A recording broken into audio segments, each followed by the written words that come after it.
Hello, folks. I'm Doug Page, and today I'm talking with communication expert Daneen Skube, who also writes a column entitled Interpersonal Edge. Now, in the interest of full disclosure, I should mention that Dr. Skube and I have a previous professional relationship. I put her column into syndication during my days at Tribune Media Services, now called the Tribune Content Agency. Daneen, it's a pleasure to see you again. Thank you so much for being here today. Well, it's a pleasure to talk to you always, Doug. Well, thank you. Daneen, tell us about the title of your column. How did it come about and what does it mean? Well, I wish there was an easier word to say what happens between you and I. Interpersonal was as close as I could get, but I found out later no one can spell interpersonal. So I played with a lot of other ideas like people and human and interaction, and none of them were as holistic as interpersonal. So what happens in the space between you and I?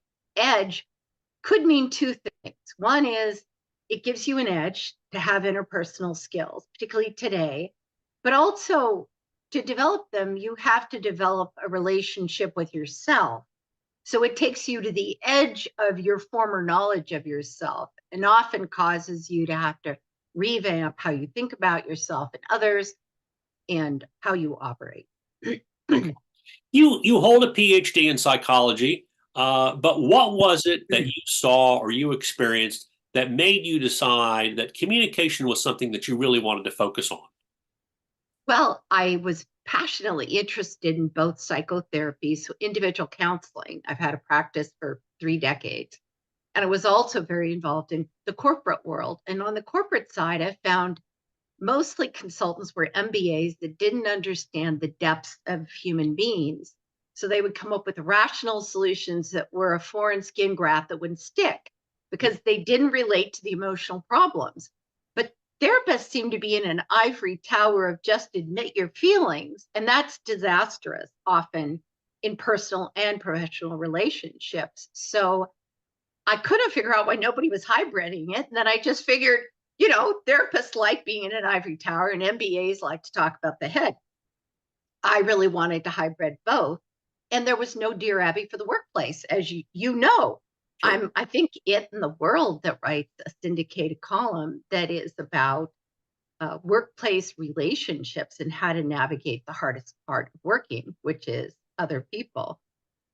John Paul Sartre, he said, hell is other people. Now it sounds much prettier in French. It's l'enfer et les autres. But it really means hell is other people. And if we don't have good tools, it is hell. Right, right. Communication handled the wrong way can end a career or a job. You've seen a Yes, lot of this. yes. What have you experienced, and why is it become such of heightened importance today compared to like previous decades? Well, it was always very important. My current editor at Tribune actually wrote this piece on why is there war? And he was quoting Freud and Einstein. And I wrote him and said, neither one is correct. Carl Jung is right, that if we don't deal with the shadow or the darkness in each of us, we will project it on each other and destroy ourselves. So in that way, it's a perennial issue. But after COVID, read a lot of studies in sociology about the impact COVID on our culture. And it said it didn't create divisiveness, but it revealed divisiveness. And I think we're at this peak of looking around and feeling like everybody's against us. The world is against us. We're going to dark places.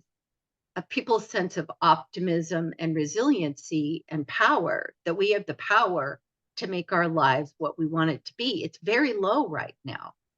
Right, right. You know, it often seems, that our communication has been overlooked. Yet today, it's much more of a necessary skill.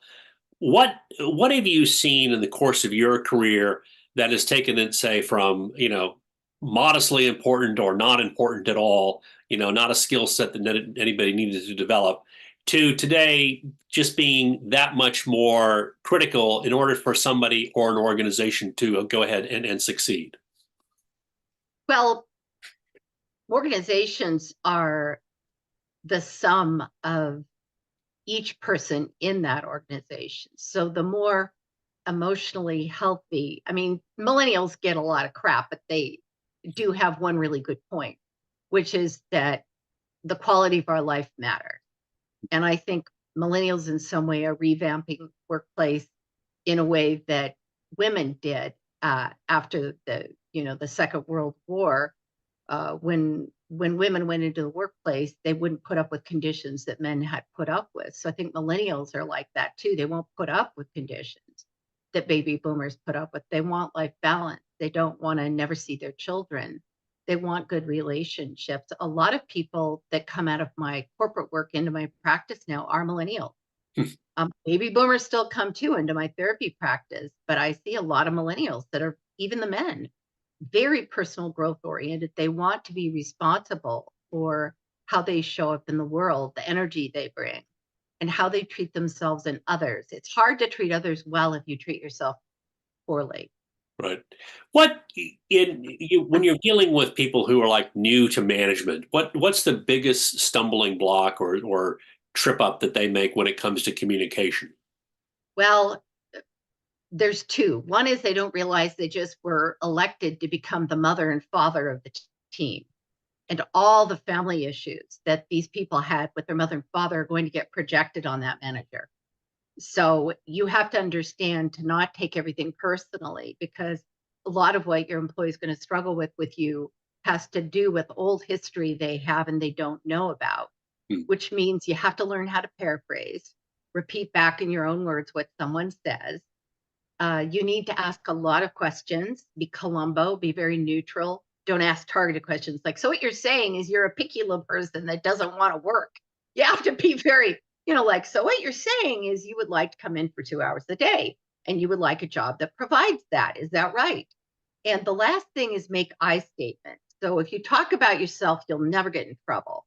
Being able to say, I need people that are going to be here 8 hours a day. If this is not a good fit, I understand. I would want you to be happy. Often people will vote themselves off your team if you paraphrase, ask questions, and use I language. Gotcha. There obviously must be communication issues at a senior management level too, as well. And how do they change and different when you get up to your vice president, your executive vice president, you're on the board of directors, you're the CEO?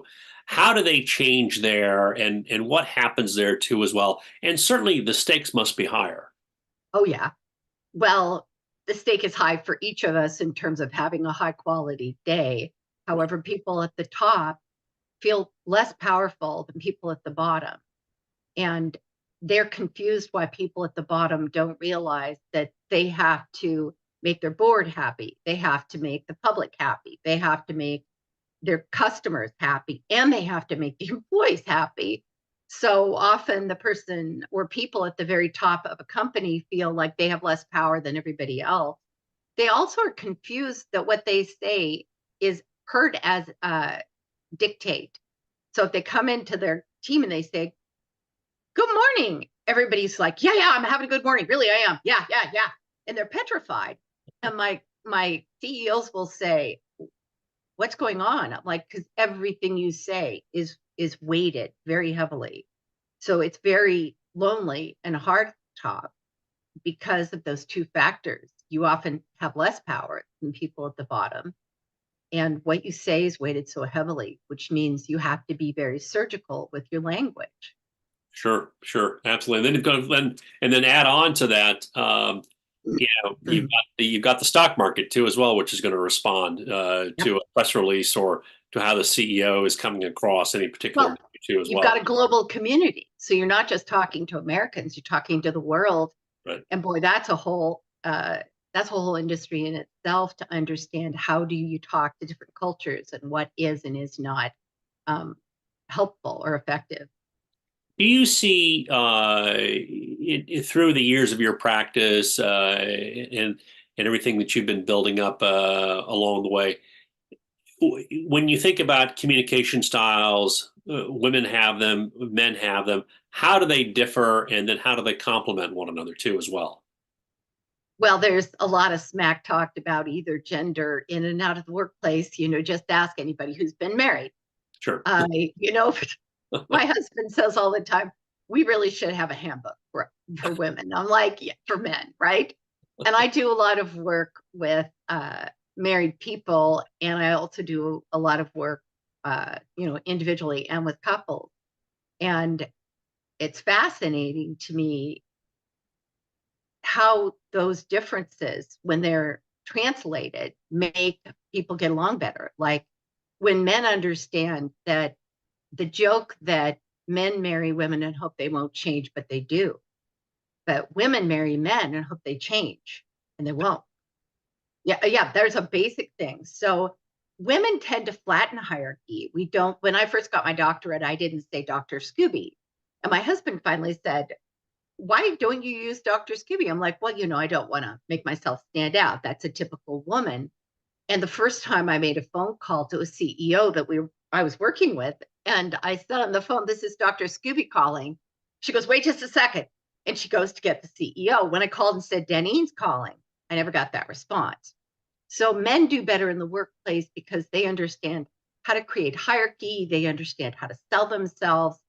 I jokingly say to women that a resume is something that people cut in half, because usually men inflate it double what it is. So when women write the accurate truth and then people cut it in half, they don't look nearly as impressive. I've done a lot of coaching with women, like on the track to make partner in law firms. And I'll tell them, there's a language women speak among ourselves. There's a language men speak that women cannot speak in the workplace, or they come across as arrogant and alienating. But there is a third language, which is a language of power that both men and women can speak. And that is a lot of what I teach in the communication skills. How do you choose a language that builds bridges, not walls? How do you make a point without making an enemy? And how do you connect with people so that give them a chance to be understood? Empathy and understanding are in very short supply in our culture. Right. And when you think about building bridges and getting to empathy too as well, which are obviously can be at times very challenging and very difficult. What's the best way? I mean, if you had a way to say to achieve it, what's the best way to achieve that kind of thing? Well, one is a little like be Buddha. So I'll throw this out as a challenge. But the first thing is, and a lot of the spiritual teachers say this, don't argue with reality. So what we do is we boycott reality. Like I have a book, the book of Scooby. You have a book, the book of Page. We go out into the world and we're like, everybody should do my book. Well, nobody cares about your book. They're singing off their sheet of music, not doing your book. So when you come in and you're in your head ranting or externally ranting, what do you mean you're late? Everybody knows you're on time to a meeting. What's wrong with you? You're not a team player. People feel attacked and alienated, and you have not made your point. So you have to start out with accepting the person or situation is as it is. This situation is not a democracy, or it's not a dictatorship, it's democracy. Other people get to weigh in. So if you can accept the situation, you can then paraphrase. Like a lot of people get hung up on paraphrasing because they'll say, well, I don't agree with the other party. That's not what paraphrasing is. It's demonstrating understanding. You can't change people's viewpoint if you can't show them you understand it. It's hard to do that if I'm being snarky. Like I say, oh, well, Doug, you think that chocolate ice cream is the best possible flavor because you don't really, think very much. Now, do you? Because vanilla is really the best one. I'm not paraphrasing you. I'm being snotty. And no communication skill will fix being snarky or snotty. Right. Yeah, exactly. Conflict and disagreements always seem to be a bit of a hot spot when it comes to communication. I mean, if you're trying to provide less conflict, or you have a conflict with a fellow employee, a fellow coworker, or a fellow partner and all that, you want to bring this issue up, you want to bring it to a head, you want to get past it, you want a successful outcome that keeps you still talking to one another, not burning any bridges. What's the best way to do that? Well, I know people say this in interviews all the time, but that's a great question. And if we really could do that, we'd have world peace. No, really, I'm very interested in that question, because if I make a dent in practical world peace in everybody's cubicle, I feel that's my contribution to Sure. making some dent on the planet. I don't look at conflict or anger as bad. I look at conflict as a byproduct of our growth with people and ourselves. And I look at anger as gas in our tank to get out there and take a risk. Anger's got a very bad rap. Being grumpy can be the beginning of great transformation in relationships in ourselves. So you want to start out with not having a bad attitude about conflict and saying, I'm going to learn something. Very least, I'm going to learn something. And then you go in and you want to really front load the conversation with a lot of questions and a lot of paraphrasing. Because if you don't understand what you're aiming for, you won't get anywhere. You need to really understand the other person's perspective. And often right there, you'll find it's a misunderstanding, that they have misunderstood you or you have misunderstood them. Generally in conflict, if you do those things and you find out what the person really wants, not what they say they want, like they want a red sports car, but they want to be more sexy or something. Sure. You try to get at the actual emotional goals someone has, and then you can get somewhere. If you're talking to someone and they say something, and I call these irreparable damage moments, and they say, I never should have hired you. You've ruined the company. Or, you have no integrity. Or, we're going to sue, we're going to sue you. A customer says, I'm just going to sue you. Those are irreparable moments. And you really want to be careful that, speaking of blowing up bridges, you may have to walk back over that bridge. Don't set fire to it. But if someone else pulls the trigger on that, you're done. Sure. You're done. Yeah. And, right. It's just a matter of being diplomatic and gracious and moving out of the connection. Right. There are people you can't fix things with, and they're mentally ill, they're drinking, they're on drugs.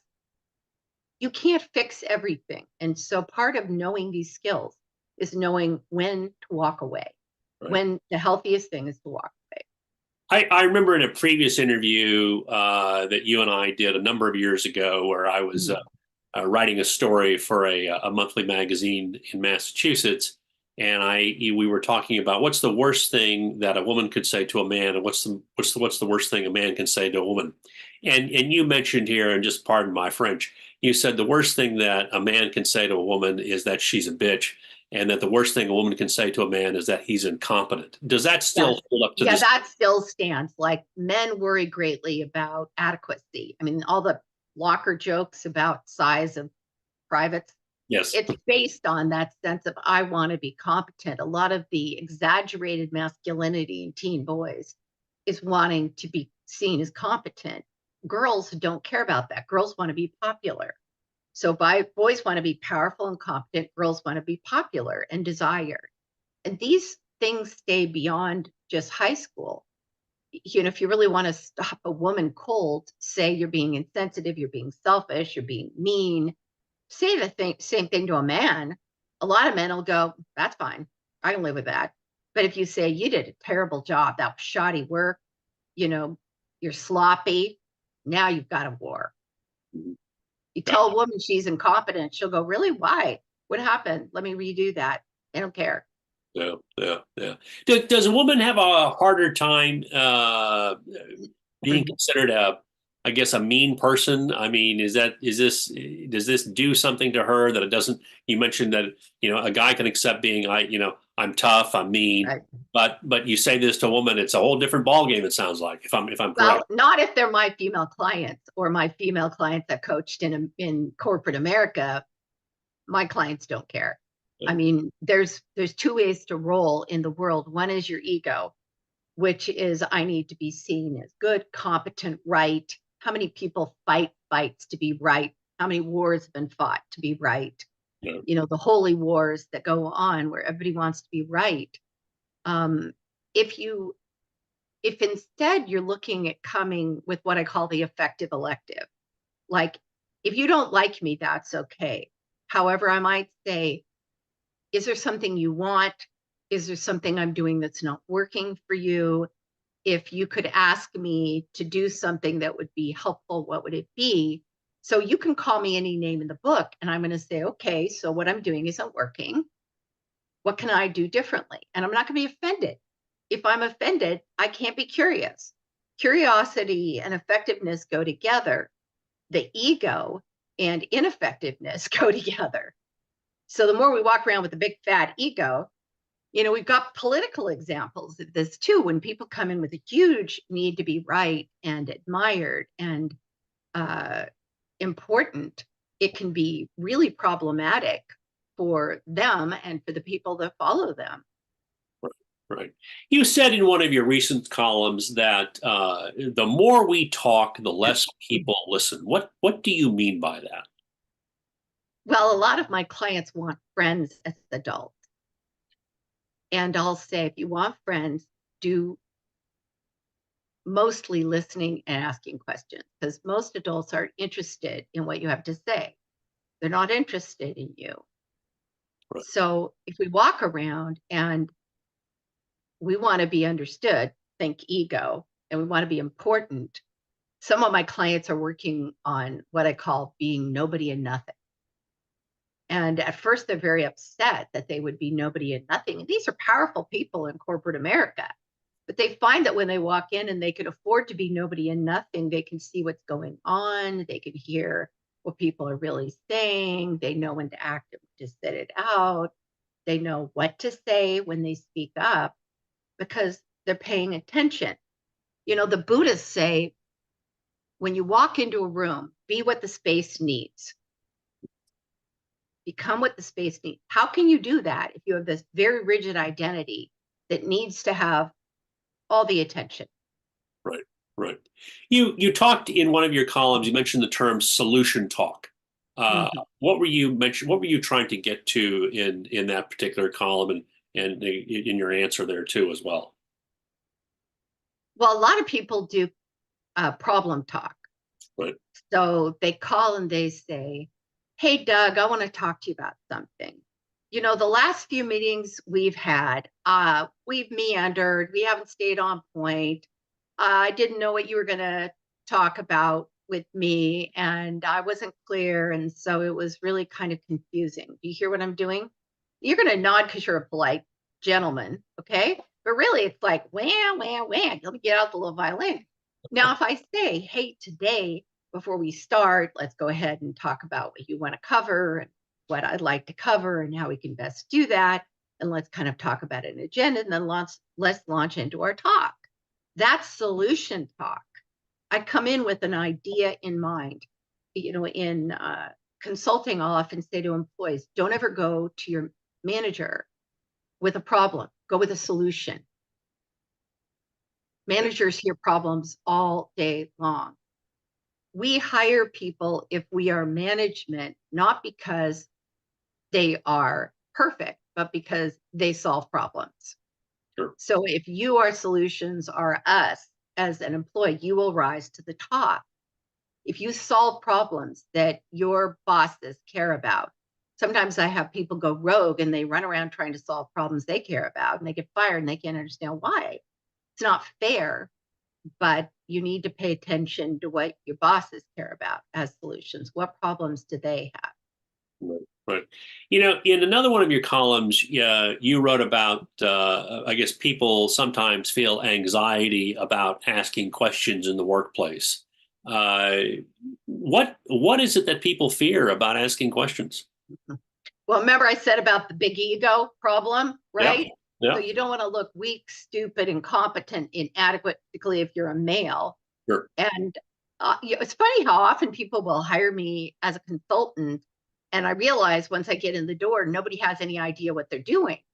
So I keep asking questions about what the team's mandate is and how will they know when they arrive there. And everybody keeps double talking. And finally, one brave soul raises her hand and go, I have no idea. And I'm like, good, we're getting somewhere. So often I get to be the stupid person that asks the questions everybody needs to ask. They, they pay me a lot of money to do that job. Or I help initiate a brave person to ask the question that needs to be asked.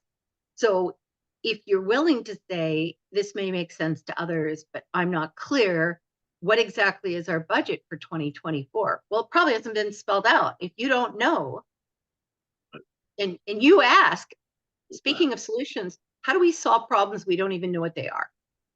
We have no clarity, but we're doing, often in corporations, people with graduate degrees do very big words. And when I say, talk to me like I'm a second grader, they can't. And I'm like, look, if you can't tell me as if I'm a second grader, you don't understand the problem. You've got it. This is what I do in my column. I try to take very ivory tower recent research and put it into terms ordinary people can use 3 times before lunch. If it's not accessible, it's no good. Right, exactly. You addressed fairness in the workplace too in one of your columns, and it was interesting that you made some observations about 2 organizations out of the Middle Ages that in many ways became the models for the modern day corporation. Can you please describe it and tell us more? Yeah, the organizations that were big and successful were the military and the church, the Catholic Church. They were monoliths. And so when corporations started to form, they looked around and saw the Catholic Church and the military, and the original organizational psychological models to deal with large groups of people were after the Catholic Church and the military. So they were hierarchical. It was, it was, there's a joke about a private who is complaining about his sergeant, and he goes to someone up the food chain. He says, he keeps asking me to do ridiculous things. And the higher up says, like, what? And he goes, like, jump in the lake. And the higher up says, well, if he does that again, come see me, but you damn well better be wet. Yeah, so it's like, I don't care if it makes sense or not, you better do it. Now, of course, we have a whole generations, the new hippies, like millennials, are like, wait a second, something doesn't make sense. I'm going to ask about it. I want to know what the origin of that is. And in some ways, that's not a bad thing. It pulls back the curtain on the Wizard of Oz. What are we doing? Right. What are we being responsible for? What are we creating? What are the long-term implications? Right. Those are vital questions. So we're going it sounds like from what you're seeing, less of a top-down management structure where I'm sitting on the mountaintop and these are the orders that you will follow, to Right. one that's being a bit more reversed, or at least a little bit more democratic too as well along the way too. A little bit more democratic. When I teach management, I do differentiate that if you're on the Titanic, Right. and you say, get in the damn lifeboats, that is not a time for team building. Right. You're Right. trying to save lives. So there are moments, which is why the military, of course, is top down, where if your sergeant says, jump in the lake, and you jump in the lake, you save your life. Good thing. Sure. But that is not common in corporate America, that you have a boat going under and everybody must simply obey without thought. So when possible, you want to build collaboration with your team, which comes back to communication. Right. You talked about the value of constantly learning. I mean, is this a problem for people that they think it's okay to stop learning? I mean, what are you seeing there? Wow, that's a huge topic. I mean, IQ is a thing, Right. and the bulk of people with IQ cluster around 100. And if you're, bright but not gifted, you're probably 125 to 135. And over that, you get out in very, very, very bright people land. If you are bright and you're dealing with somebody who's 100-point IQ, you need to be willing to say a lot about what you're thinking. Sometimes bright people get mad because they think people lower down the food chain are purposely not listening. People that are lower down the food chain are listening, but they don't understand and they don't want to look stupid. So if you're brighter, the burden's on you to say more. People that are smart don't mind admitting they don't know things, and they don't mind learning. One of my colleagues is 157 on the IQ scale, and every time we talk, he says, well, Daneen, I'm going to tell you something you already know. And I laugh, because what he's going to tell me, I don't know. But he's trying to make me feel better. And I'm like, you don't have to do that. I'm okay with learning 5 things every time I talk to you. But people that are more around 100 IQ, when I had my book and I was trying to find the title for it, I tried to sort of interview people on the street. Like, I'd walk around my neighborhood and I'd interview people. And I'd say, what's the one thing you feel you need to learn about interpersonal skills? Now, you think everybody'd have an answer. Sure. Well, 50% of the people I talked to said nothing. My interpersonal skills are perfect. And I went, well, you're not really the market for my book then, are you? I'm in good shape. Yeah. And it was like, wow, it's wonderful to be a lifelong learner because the world is fascinating.